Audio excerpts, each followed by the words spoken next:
Today we're going to be talking about the X factors for each Major League Baseball team for this season, based on how they've performed so far.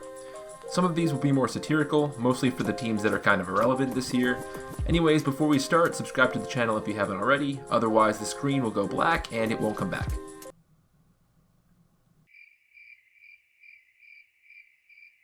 Carlos Santana is having a surprisingly fantastic start to the season after returning to his former team, and I just have a feeling he's going to have a great bounce back year after coming back to an organization that he's comfortable with.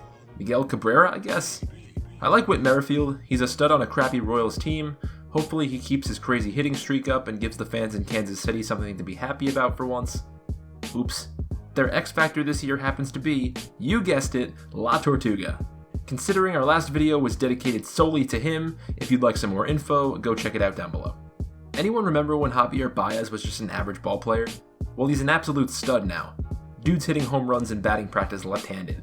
Without a doubt, the X factor for the Redbirds is Paul Goldschmidt. One of the best hitters of our generation, he completely changes the complexity of that Cardinals lineup. You know he's going to rake, and the Cardinals are a much deeper team with him on it.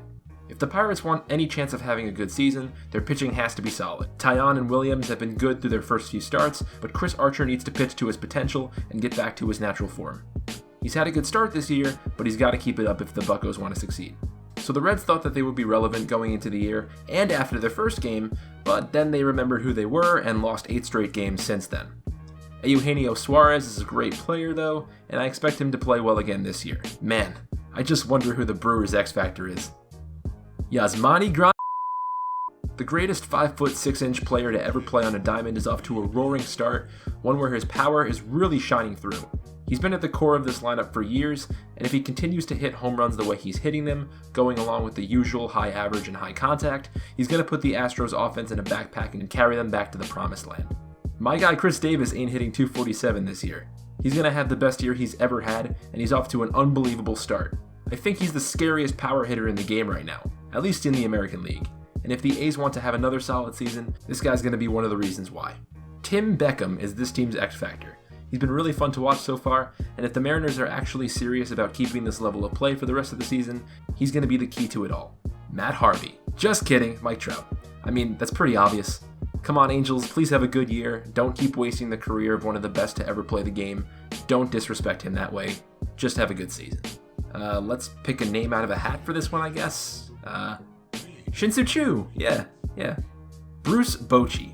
Look, the Giants aren't going anywhere this year, and it's this legend's last season, so let's just hope things go as smooth as possible for him and he gets a good send-off. I would like to see him smile once before he retires. German Marquez has been a solid piece for an otherwise struggling Rockies team early in the season, but if Colorado wants back into the postseason, they're going to need Marquez to keep pitching well to back up Kyle Freeland. That Bellinger dude's been alright this year. If he keeps this up, the Dodgers may get to another World Series and lose. Again. 28-year-old Christian Walker has been pretty exciting to watch so far, and if the Diamondbacks would like to stay out of the cellar of the NL West, he's got to continue to be consistent and needs to make sure at all times that teammate Wilmer Flores isn't crying. We all know Machado is going to be great, but how is this young phenom Tatis Jr. going to do? If the Padres are serious about contending this year, which it seems they are, they need a pretty good offense to do it, and this Rookie of the Year contender blooming into the superstar he's supposed to be is going to be the key. There's absolutely nobody that I can say, let's all just watch and say a prayer for the fans of Baltimore. Austin Meadows. This kid has been an absolute stud so far through the first weeks of the season and has been key to the Rays having the best record in the sport. If he wants to do the world a favor by continuing to make Yankee fans cry, he needs to keep doing whatever he's doing. I think for the Yankees, it's going to be Stanton. It'll probably be Andujar then. Didi? I guess it'll have to be Clint Frazier then. Good luck this year, Yanks. Stroman's pretty fun to watch, I guess. So I'm not really sure what the heck is going on with the Sox right now. They haven't really lost anyone from the World Series roster from last year, but they've been pretty bad. If they want to get back to where they were, their ace Chris Sale needs to get back to his normal self and lead this rotation so they aren't giving up 93 runs per game. He should probably start by getting rid of his belly button ring.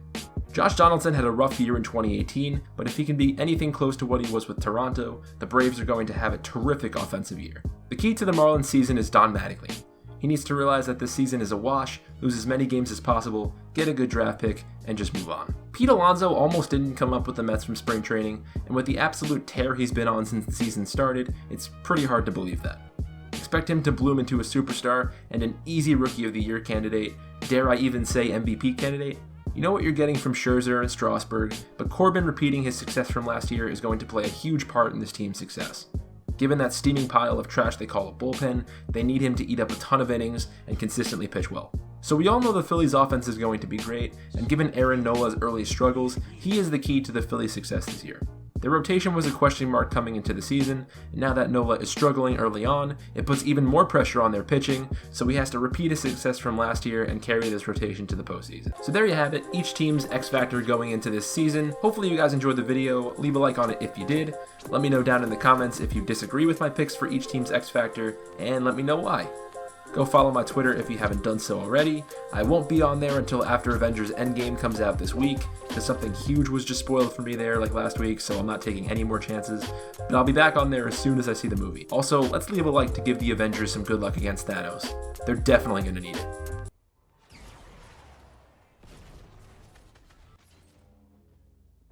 I don't wanna be alive. This bush is Thanos.